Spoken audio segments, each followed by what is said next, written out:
गर्मी में गरीब बहू का ठंडा ठंडा ससुराल। लड़का देखने के लिए इतने सारे लोगों का जाना जरूरी थोड़ी है। अच्छा, तो तेरी बड़ी बहन को तो पूछ लिया और उन्हें लेकर भी जा रहे हैं, बल्कि तेरी बहन और बड़े जीजा भी तो जा रहे हैं, तो फिर तुम्हें क्यों नहीं पूछा? मुझे तो साफ साफ भेदभाव नजर आ रहा है। ये सब सुनकर शांति को बहुत बुरा लगता है और उसके बाद वो और कुछ नहीं कहती। थोड़ी देर बात करने के बाद जब कॉल कट हो जाता है, शांति को परेशान देखकर, क्या बात है मम्मी जी, आप इतनी परेशान क्यों हैं? अरे होना क्या था, तुम्हें तो पता ही है तुम्हारे मामा जी ने फिर से हमें अनदेखा किया है और उन्होंने हमें ये तक नहीं बताया कि वो गुड़िया के लिए लड़का ढूंढ रहे हैं और यहाँ तक कि कल एक लड़का भी देखने जा रहे हैं। अरे कोई बात नहीं भाग्यवान, तुम्हें इस तरह निराश होने की जरूरत नहीं है। कभी कभी ऐसा होता है, जरूरी नहीं लड़का देखने के लिए हर किसी को जाना हो। लेकिन मामा जी ने ऐसा क्यों किया? तुम्हें नहीं पता, लेकिन वो हमारे साथ हमेशा ही ऐसा करते हैं। अब तो हमें ऐसा सब सहने की आदत हो गई है। अब मैं उनसे और क्या ही उम्मीद कर सकती हूँ। इस बात से शांति बहुत ज्यादा उदास हो जाती है और चुपचाप वहाँ से चली जाती है। उसके बाद रमेश भी उसके पीछे चला जाता है। उनके वहाँ से जाने के बाद मम्मी जी फिर से उदास हो गई हैं और उन्हें बहुत ठेस पहुंची है। दरअसल हम गरीब हैं, इस वजह से मामा जी ऐसा करते हैं। उन्हें लगता है कि हम बोझ हैं, लेकिन वो अपनी बड़ी बहन को हर चीज में बहुत इम्पोर्टेंस देते हैं और मम्मी को इग्नोर करते हैं। फिर तो उनका उदास होना लाजमी है, क्योंकि अगर उनका भाई उनके साथ ऐसा कर रहा है तो किसी को भी बुरा लगेगा। इस तरह दिन गुजर जाता है और रात को जब प्रीति और नेहा चूल्हे पर खाना बना रही थी तो उसकी वजह से दोनों को बहुत ज्यादा गर्मी लग रही थी और दोनों पसीने से तरबतर हो रही थी। सच में इस भीषण गर्मी में तो मैं बहुत परेशान हो रही हूँ। गर्मी के मारे जान निकली जा रही है। सच में जेठानी जी, मेरी भी जान निकली जा रही है। इतनी ज्यादा गर्मी है और ऊपर से चूल्हे के आगे खाना बनाने में भी हालत खराब हो रही है। तभी रोहन और यश भी अपना काम खत्म करके घर वापस आ जाते हैं। वो दोनों भी पसीने से तरबतर हो रहे थे। तब नेहा दोनों को एक एक गिलास पानी देती है। पानी उतना कुछ ठंडा नहीं है। अब तो गर्मी आ गई है, अब तो ठंडा पानी पीकर ही थोड़ी बहुत राहत मिलेगी। सच में हालत खराब हो रही है। तुम जल्दी से हमारे लिए पानी डाल दो, हम एक बार नहा लेते हैं, उसके बाद ही जाकर थोड़ा सा गर्मी से पीछा छूटेगा। नेहा ने दिन में बाल्टी में पानी भर के रखा था, उससे यश और रोहन दोनों नहा कर आ जाते हैं। नहाने के बाद दोनों को थोड़ी सी राहत मिलती है। हाँ, अब जाकर थोड़ा सा ठीक लग रहा है, वरना तो मुझे बहुत बेचैनी होने लगी थी। इतनी गर्मी में सच में हालात एकदम बुरे हो जाते हैं। आप एकदम बिल्कुल सही कह रहे हो भैया, मुझे भी अब थोड़ा ठीक लग रहा है। ठीक है, तो दोनों बैठ जाओ, साथ में खाना खा लेते हैं। उसके बाद प्रीति और नेहा सभी को खाना परोस देती हैं और सभी साथ बैठकर खाना खाते हैं। लेकिन बच्चों को भी बहुत गर्मी लग रही थी। मम्मी, पंखा क्यों नहीं चल रहा है? बेटा, अभी लाइट गई हुई है, इसीलिए थोड़ी देर में लाइट आ जाएगी, तब अपने आप पंखा चल जाएगा। हमारे घर में हमेशा लाइट चली जाती है, लेकिन सामने वाले मोनू के घर में तो हमेशा लाइट रहती है। क्योंकि उनके घर में इन्वर्टर है, इसीलिए। तो फिर हमारे घर में इन्वर्टर क्यों नहीं है? हमारे घर में भी इन्वर्टर होना चाहिए ना। इतनी गर्मी में बिना पंखे के रहना कितना मुश्किल होता है मम्मी। हाँ बेटा, होता तो है, लेकिन अगर हम कभी भी गर्मी में नहीं रहेंगे तो हम गर्मी से लड़ना कैसे सीख पाएंगे? इसीलिए मैं हमेशा तुम्हें सिखाती हूँ, हमारे पास जो है, जितना है, हमें उसी में खुश रहना चाहिए। हाँ ठीक है, लेकिन मुझे बहुत गर्मी लग रही है। कोई बात नहीं, मैं तुम्हें हवा कर देती हूँ। उसके बाद प्रीति हाथ पंखे से दोनों बच्चों को हवा करने लगती है। उसके बाद सब खाना खा लेते हैं और सो जाते हैं। लेकिन बहुत ज्यादा गर्मी होने की वजह से घर में काफी उमस हो गई थी, जिसकी वजह से हर कोई रात को बस करवटें ले रहा था। मम्मी, गर्मी लग रही है। सच में आज तो कुछ ज्यादा ही गर्मी है, मुझे भी बहुत गर्मी लग रही है। तब रोहन उठता है और 2 गमछे लेकर उन्हें पानी में गीला कर लेता है। एक वह चिंटू के ऊपर ढक देता है, दूसरा पिंकी के ऊपर। इससे थोड़ी सी गर्मी में राहत मिलेगी। हाँ, ये आइडिया अच्छा है। मैं भी अपनी सूती ओढ़नी लेकर उसे गीला कर लाती हूँ, तब थोड़ा ठीक लगेगा। मुझे भी जरा गमछा गीला करके दे देना। अरे पसीने से पूरा तन बदन भीग गया है और गर्मी में बड़ी बेचैनी भी हो रही है।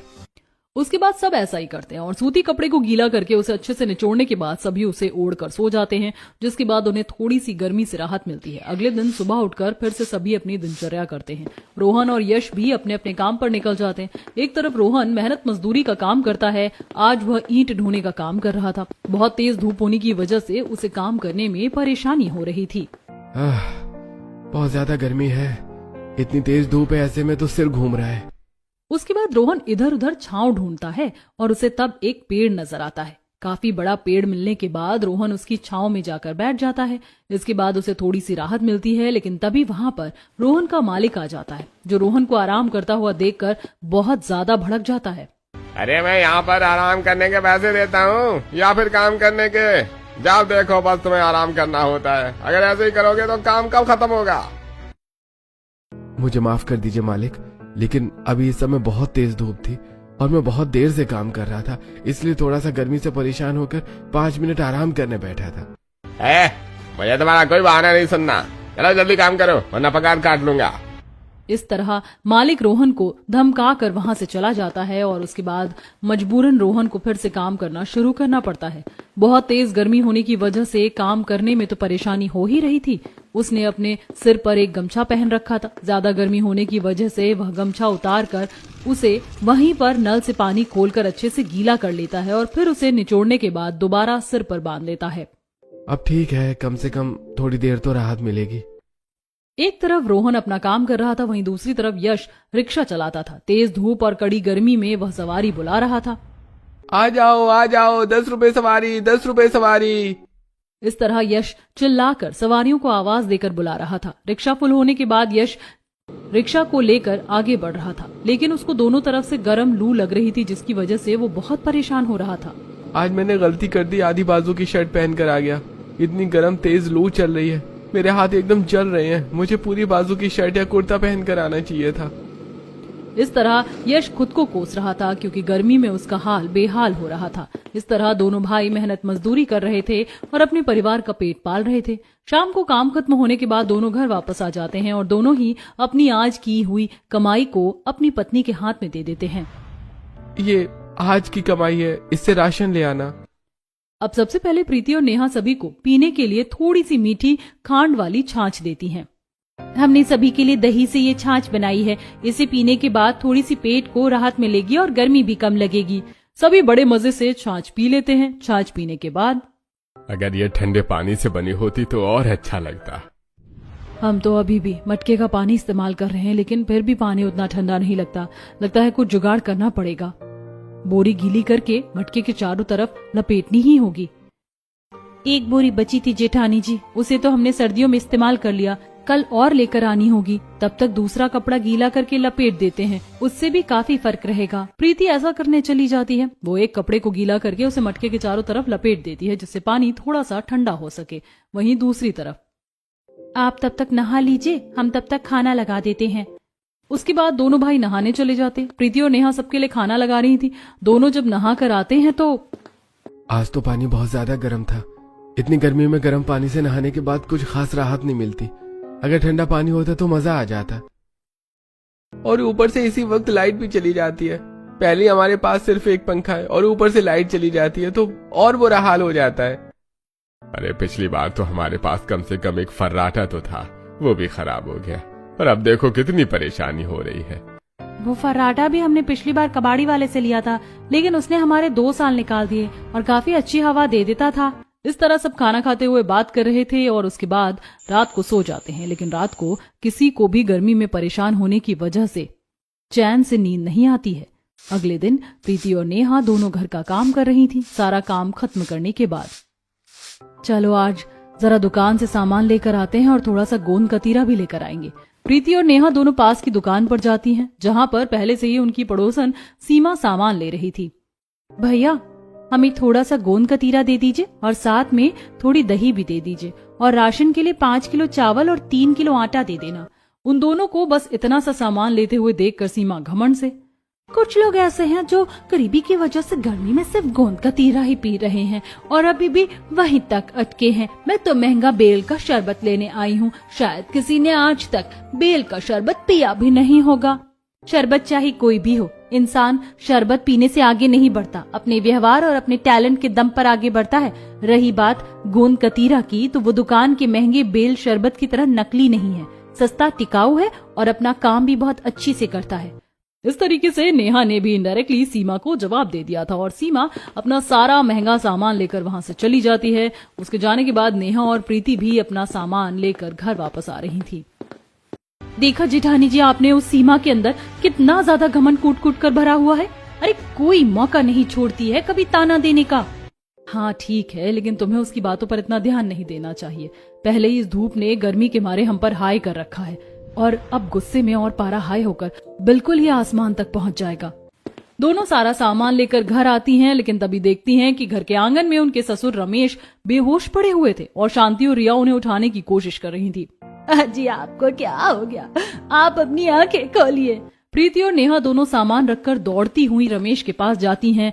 उसके बाद सभी मिलकर रमेश को घर के अंदर ले जाते हैं और चारपाई पर लेटा देते हैं और प्रीति एक रुमाल को पानी में निचोड़ने के बाद रमेश के सिर पर रख देती है। तभी वहां पर डॉक्टर को बुलाया जाता है और डॉक्टर रमेश को एग्जामिन करने के बाद बताते हैं, देखिए इन्हें हीट स्ट्रोक हुआ है। वो क्या होता है? हीट स्ट्रोक का मतलब होता है कि इन्हें गर्मी की लू लग गई है, इसकी वजह से इन्हें बेहोशी हुई। अभी आपने ठंडे पानी की पट्टी सिर पर रख दी तो अच्छा किया। मैंने भी इन्हें कुछ दवाई दी है, लेकिन अब आप लोगों को ज्यादा ध्यान देने की जरूरत है। सच कहूं तो आपके घर में बहुत गर्मी है और उमस भी बहुत ज्यादा है।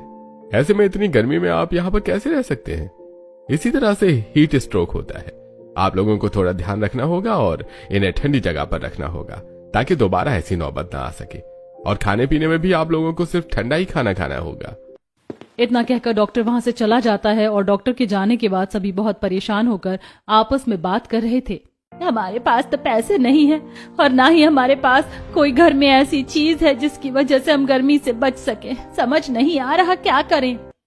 हमारे घर में तो एक पंखे के अलावा और कुछ भी नहीं है और देखो तो जरा कैसे खिड़की और दरवाजे से इतनी कड़क तेज धूप घर के अंदर तक आ रही है, तो घर में गर्मी ही होगी। लेकिन हमें कुछ तो करना ही होगा, ऐसे में तो हालत और ज्यादा बुरी हो जाएगी।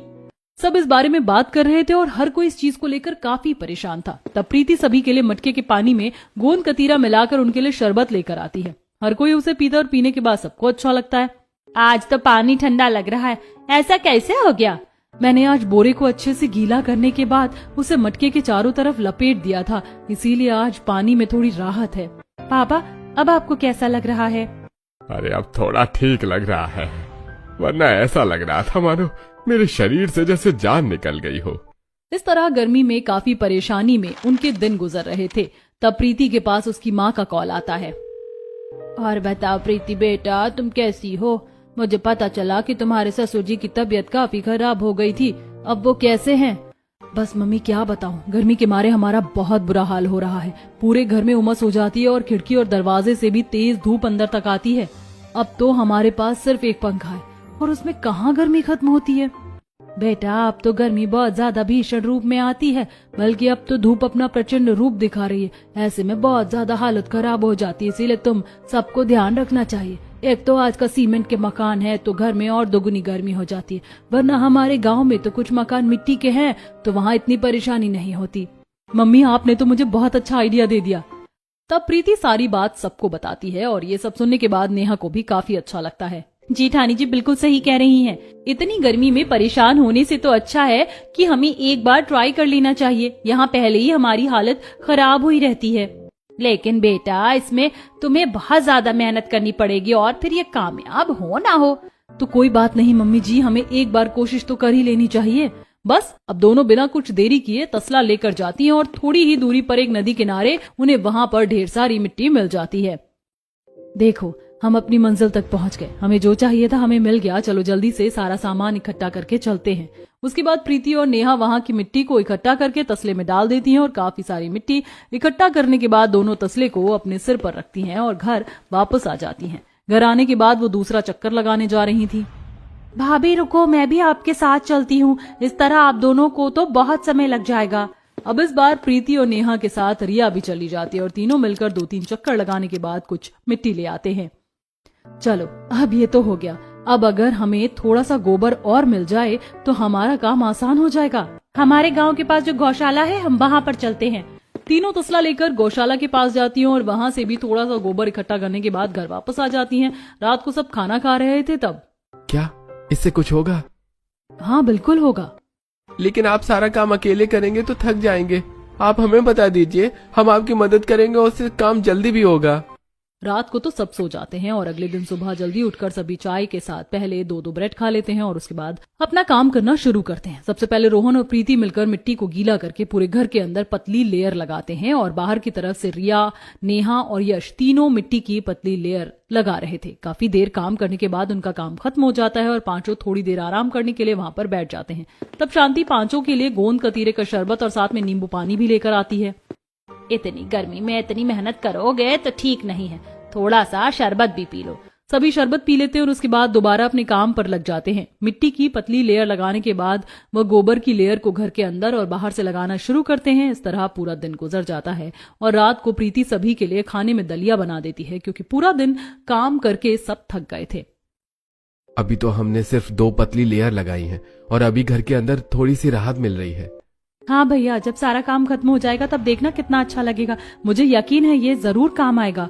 अगले दिन सुबह उठकर फिर से सभी अपना काम करना शुरू करते हैं। रोहन जी और यश, आप दोनों काम पर जाइए, आज हम बाकी काम खुद कर लेंगे। अब रोहन और यश तो अपने काम पर चले जाते हैं और प्रीति, रिया और नेहा तीनों मिलकर फिर से अपना काम करना शुरू करती हैं। अगले दिन दोनों फिर से मिट्टी की इस बार मोटी लेयर लगाना शुरू करती हैं। अब वो घर के अंदर और बाहर दोनों तरफ से मिट्टी की मोटी लेयर को गीला करके लगा देती हैं और यहाँ तक कि फर्श को भी मिट्टी का ही कर देती हैं। ये करने के बाद उनका एक काम खत्म हो जाता है। चलो, अब दीवारों का तो काम खत्म हो गया, अब हमें छत को भी ठीक कर देना चाहिए। बाहर से सीढ़ी लाने के बाद प्रीति और नेहा दोनों छत पर चढ़ जाती हैं और उनकी छत भी काफी हद तक खराब हो गई थी। अब वह पुराने बांस के लकड़ियों को हटाकर उसे भी पहले मिट्टी और गोबर की पतली लेयर से कवर करती हैं और उसके बाद वहां पर ढेर सारी मिट्टी की एक बहुत ही ज्यादा मोटी लेयर बिछा देती हैं, जिसके बाद वहां पर कुछ बीज लगाकर ऊपर से मिट्टी को कवर कर दिया जाता है। प्रीति सीढ़ी से नीचे वापस आती है और वहीं पर आंगन में लगे नल पर पाइप लगाकर दोबारा सीढ़ी से ऊपर जाती है और ऊपर से आवाज लगाकर रिया को कहती है, रिया, अब तुम नल को चालू कर दो। रिया नल चालू करती है और उसके बाद प्रीति छत पर मिट्टी में दबाए हुए बीजों को पानी दे देती है और उसके बाद नेहा और प्रीति दोनों नीचे आ जाती हैं। इस तरह उनका मिट्टी से बना घर पूरी तरह तैयार हो जाता है। शाम को कितना अच्छा लग रहा है, काफी ठंडा ठंडा लग रहा है। सच में आप दोनों ने तो कमाल कर दिया, काफी अच्छा लग रहा है। हाँ, आज तो बाकी दिनों से घर में भी बहुत कम गर्मी है और काफी राहत मिल रही है। मुझे भी बहुत अच्छा लग रहा है। इस तरह सभी खाना खाते हुए घर की बहुत तारीफ कर रहे थे और जब रात को सब सोते हैं तो सबको बाकी दिनों से थोड़ी कम गर्मी लगती है। अगले दिन प्रीति और नेहा दोनों अपनी पड़ोसन ऋतु के घर जाती हैं, जो लोहे वाले कलर का एक साइड का दरवाजा खोलकर उसमें पानी भर रही थी। आज बड़े दिनों बाद तुमने दर्शन दिए। बस क्या करें, गर्मी में बाहर जाने का मौका ही नहीं मिलता। तुम बिल्कुल सही कह रही हो, गर्मी में बड़ा हाल बेहाल होता है। तुम्हारे कूलर के दरवाजे में भी घास लगी हुई है? हाँ, ये तो हर लोहे के कूलर में लगी होती है। अब पानी भी तो ठंडा रखना होता है, बिना कूलर के तो गर्मी का मौसम निकालना बड़ा मुश्किल है। सही कहा। क्या तुम्हारे पास कुछ एक्स्ट्रा बोरी रखी है? हमें चाहिए थी। तब ऋतु उन्हें अंदर से कुछ बोरी लाकर दे देती है और उसके बाद दोनों घर वापस आ जाती हैं। घर आने के बाद दोनों बोरी के अंदर थोड़ी सी घास डालती हैं और उन्हें खिड़की और दरवाजों पर अच्छे से लगाकर उनके पर्दे बना देती हैं। उसके बाद उन्हें पानी से गीला कर दिया जाता है। अब ठीक है, अब घर के अंदर ना तो धूप आएगी और ना ही गर्म लू। अब इसके अंदर से हवा छनकर आएगी और ठंडी हवा ही अंदर आएगी। तुमने तो बहुत अच्छा किया बहू। तब नेहा काफी देर कुछ सोचने के बाद कहती है, मेरे पास एक और आइडिया है। जैसे हमने कबाड़ी वाले से फर्राटा लेकर 2 साल उसमें गुजारे हैं, तो मैं सोच रही हूँ क्यों ना हम मिट्टी का कूलर बना लेते हैं। हम उसके अंदर की मोटर खरीद लेंगे और उसके बाहर का ढांचा तो कुछ भी नहीं होता, बस एक लोहे या प्लास्टिक का ही ढांचा होता है जिसके अंदर मोटर लगी होती है। साथ में दरवाजों पर घास लगा दी जाती है। तो इस तरह हमारा होममेड मिट्टी का ठंडा कूलर तैयार हो जाएगा। मानना पड़ेगा भाभी, आपने तो कमाल कर दिया। मुझे लगता है इस बार आप गर्मी के छक्के छुड़ा देंगी। यानी आप हमारे लिए घर पर ही मिट्टी का कूलर बनाएंगे? अगर अब सोच लिया है तो बनाना ही होगा।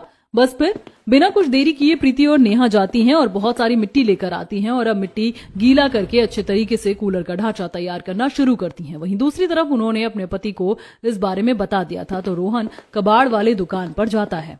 भैया, क्या आपके पास कूलर की कोई पुरानी मोटर मिल जाएगी? अरे हाँ भैया, मिल जाएगी। कुछ दिन पहले की एक खराब कूलर मेरे पास आई है। उसका लोहे का ढांचा तो पूरी तरीके से गल गया है और मोटर भी खराब है, लेकिन मोटर ठीक होकर चल सकती है। ठीक है, तो आप मुझे मोटर दे दीजिए, मैं इसे ठीक करवा लूंगा। अब रोहन मोटर लेकर जाता है और इलेक्ट्रीशियन की दुकान पर मोटर ठीक करने के लिए दे देता है। जब रोहन घर आता है तो देखता है कि नेहा और प्रीति अभी भी कूलर पर काम कर रही हैं और बस उनका काम अब खत्म हो ही गया।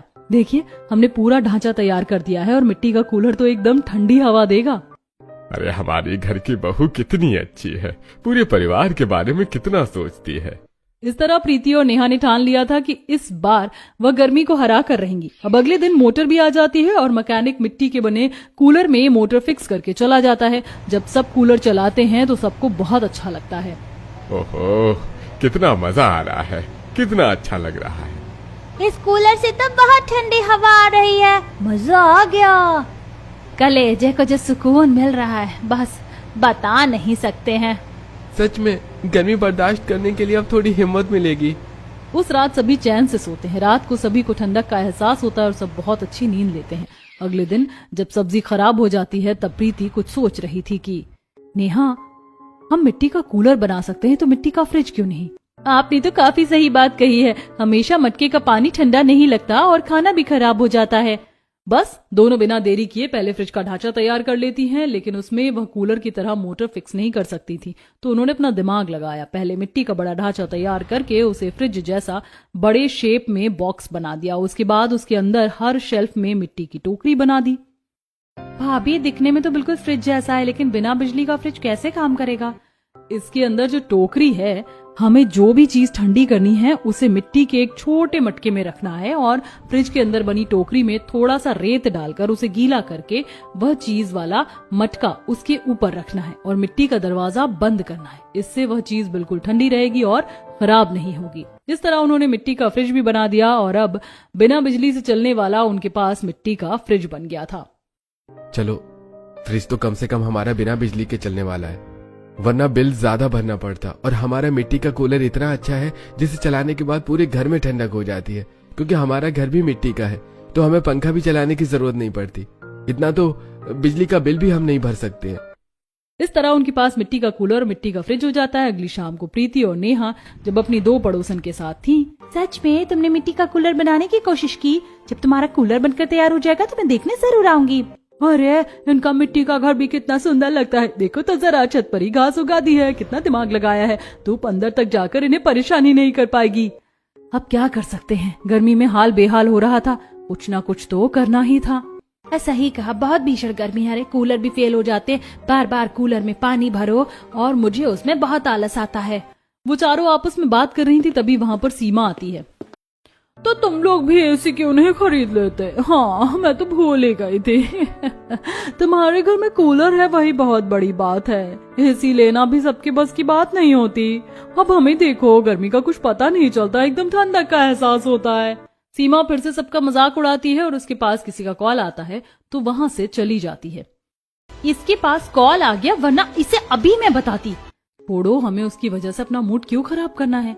बिल्कुल सही कहा। सीमा से बहस करना मतलब भैंस के आगे बीन बजाने जैसा है। आज के बाद जब भी सीमा हमसे बात करने आएगी हम उसे इग्नोर करेंगे। माना कि वो हम सबसे ज्यादा अमीर है, लेकिन इस तरह वो हमेशा हमें नीचा नहीं दिखा सकती और किस चीज को नॉर्मलाइज नहीं कर सकती है।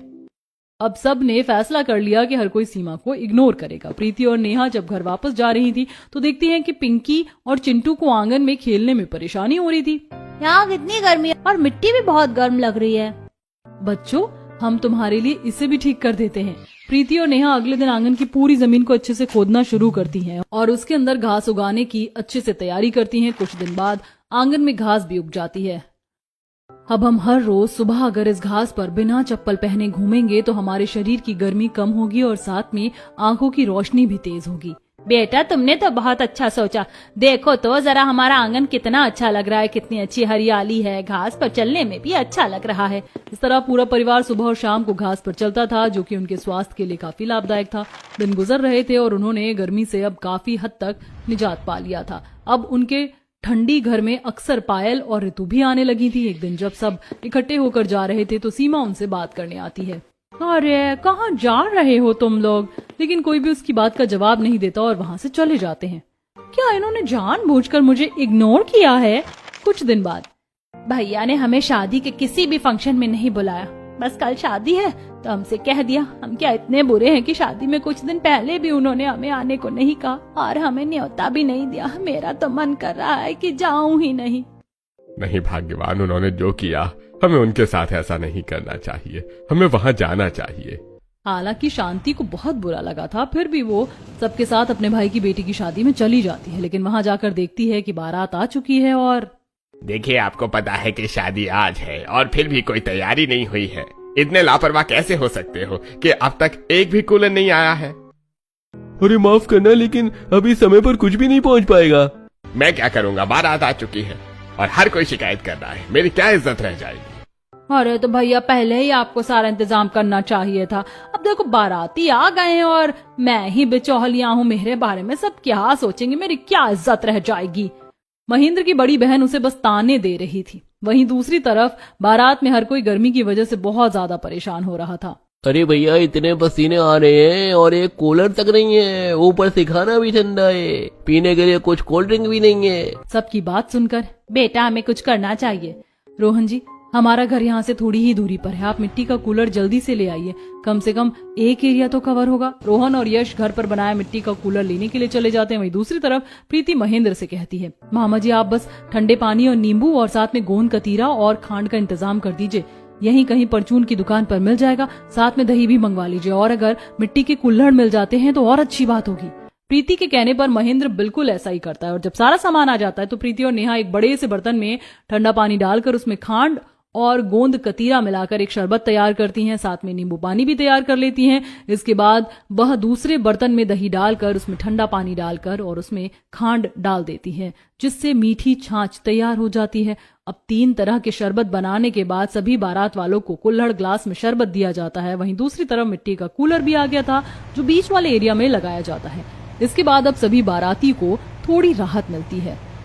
अरे देखो तो कितना मस्त शरबत मिल रहा है, मैंने इससे स्वादिष्ट शरबत कभी नहीं पिया, पीने के बाद इतनी ठंडक मिल रही है, मजा आ गया। और देखो तो मिट्टी का कूलर कितनी ज्यादा ठंडी हवा दे रहा है। शांति महेंद्र के पास जाती है, भैया हालात थोड़ा सुधर गए हैं, अब आप जल्दी से दूसरी जगह से कूलर का इंतजाम कर लीजिए। यश आपको एक जगह के बारे में बताता है, पास में ही है, जल्दी इंतजाम हो जाएगा। एक तरफ महेंद्र की बड़ी बहन ने उसे सिर्फ बस ताना दिया था और जबकि छोटी बहन ने जैसे तैसे करके हालात को संभालने की कोशिश की थी। इस तरह सारा इंतजाम होने के बाद शादी ठीक से हो जाती है। तब महेंद्र शांति के परिवार के पास आता है। मुझे माफ कर देना बहन, मैंने तुम्हारे साथ बहुत गलत किया, मुझे तुम्हारे साथ ऐसा नहीं करना चाहिए था, मुझे तुम्हें बुलाना चाहिए था।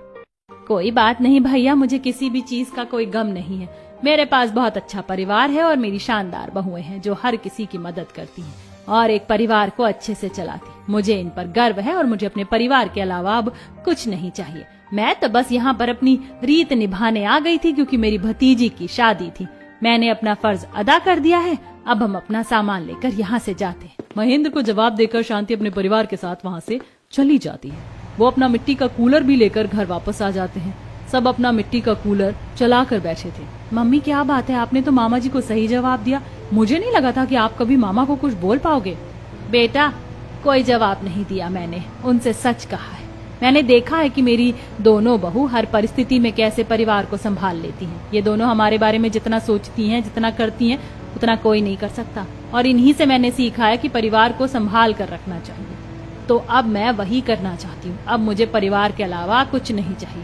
अब कोई चाहे हमें गरीब होने पर बुलाए या ना बुलाए, मुझे कोई फर्क नहीं पड़ता। इस तरह शांति मजबूत हो जाती है और सीख लेती है कि परिवार के अलावा खुशी कहीं और नहीं होती। वहीं दूसरी तरफ जब मोहल्ले में चारों बहू आपस में बात कर रही थी और सीमा वहां आती है तो सब उसे इग्नोर करके जा रहे थे, तो वो उन्हें रोकती है। अरे फिर से मुझे इग्नोर करके मत जाओ, अब तो मुझे माफ कर दो, मुझे गलती का एहसास हो गया है, मैं आगे से ऐसा नहीं करूंगी। अगर तुम्हें सच में गलती का एहसास है तो तुम हमारे साथ रह सकती हो, वरना नहीं। हाँ बाबा हाँ, मैं गलत हूँ। तो चलो हम प्रीति और नेहा के घर जा रहे हैं, ठंडे ठंडे कूल कूल वाले घर में। अब सभी प्रीति और नेहा के घर जाते हैं, जहाँ पर घर के अंदर जाते ही उन्हें ठंडक का एहसास होता है। सीमा भी अंदर से मिट्टी के घर की ठंडक को देखकर काफी हैरान थी और साथ में मिट्टी का कूलर और मिट्टी का फ्रिज देखकर वह अचंभित हो गई। तुमने तो सच में कमाल कर दिया, कितना अच्छा है सब। हमने कहा था ना, कुछ भी हो सकता है, बस करने का जुनून और इतिहास लिखने का दम होना चाहिए। इस तरह हर कोई जो भी उनका बना मिट्टी का घर और मिट्टी का कूलर और फ्रिज देखता है तो हैरान हो जाता है और उनके जज्बे की दाद देता है कि किस तरह उन्होंने विपरीत परिस्थितियों के बाद भी गर्मी को अच्छी धूल चटाई है।